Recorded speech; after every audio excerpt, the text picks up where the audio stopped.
विदेश में बैठा गैंग का मास्टरमाइंड राजस्थान में बिछ चुका था हथियारों का जाल।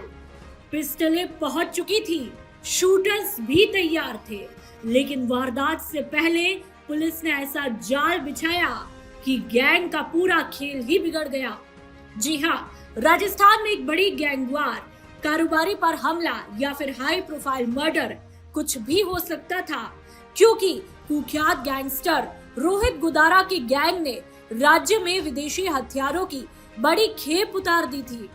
पिस्टलें अलग अलग जिले तक पहुंच चुकी थी, शूटर्स के आने का इंतजार भी था, लेकिन इससे पहले ही पुलिस ने ऐसा शिकंजा कसा कि पूरी साजिश धरी की धरी रह गई। विदेश में बैठकर राजस्थान में गैंग ऑपरेट करने का खेल और जमीन पर बिछता हथियारों का जाल। सूत्रों के मुताबिक रोहित गुदारा गैंग ने सिर्फ 4 पिस्टल ही नहीं, बल्कि करीब 1 दर्जन विदेशी पिस्टल और सैकड़ों कारतूस राजस्थान में मंगवाए थे। ये हथियार सीकर समेत कई जिलों तक पहुंचाए जा चुके थे, लेकिन एंटी गैंगस्टर टास्क फोर्स के इनपुट पर सीकर पुलिस ने समय रहते कार्रवाई कर दी और गैंग के 3 गुर्गों को धर दबोच लिया। 18 जून की सुबह पुलिस ने गुलाब सिंह के ठिकाने पर दबिश दी। दरवाजा खुला और सामने था हथियारों का जखीरा। गुलाब सिंह के पास से एक जिगाना पिस्टल भी बरामद हुई, तो वहीं प्रदीप मंजीवाल के पास से 2 पिस्टल और कई कारतूस भी मिले। तीसरा आरोपी मनोज थालौड़ भी पुलिस के हत्थे चढ़ा। जांच में खुलासा हुआ कि ये तीनों असली शूटर्स नहीं थे, बल्कि गैंग और शूटर्स के बीच की कड़ी यानी मीडिएटर की भूमिका निभा रहे थे। जांच में एक और बड़ा खुलासा हुआ। विदेश में बैठे गैंगस्टर वीरेंद्र चारण और राहुल रिनाऊ की फिलहाल राजस्थान में रोहित गुदारा गैंग को हैंडल कर रहे हैं। इन्हीं के जरिए स्थानीय युवाओं को गैंग से जोड़ा भी जा रहा था।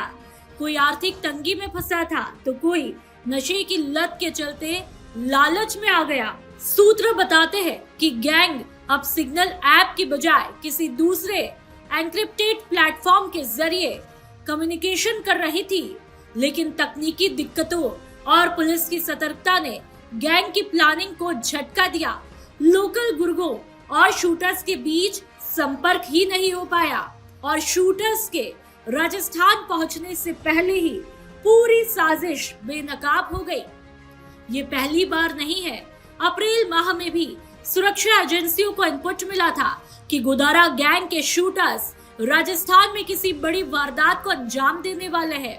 एजेंसियों ने हरियाणा में ही उन्हें पकड़ लिया था, यानी लगातार दूसरी बार पुलिस ने रोहित गुदारा गैंग की बड़ी साजिश को नाकाम कर दिया। इस पूरे मामले का सबसे चौंकाने वाला पहलू ये है कि गैंग स्थानीय युवाओं को अपने जाल में फंसाने के लिए लालच, पैसों और धमकी का इस्तेमाल कर रही थी। सीकर में एक नाबालिग को शूटर्स के ठहरने की जिम्मेदारी दी थी। बदले में उसे 10 से 20 हजार रुपए देने का लालच भी दिया गया था।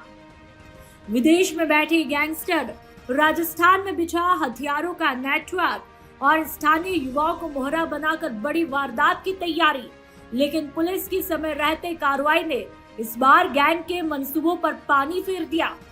सवाल ये है कि आखिर विदेश में बैठे अपराधी राजस्थान में अपना नेटवर्क कैसे चला रहे हैं और कब तक युवाओं को इस अपराध की दुनिया में धकेलते रहेंगे।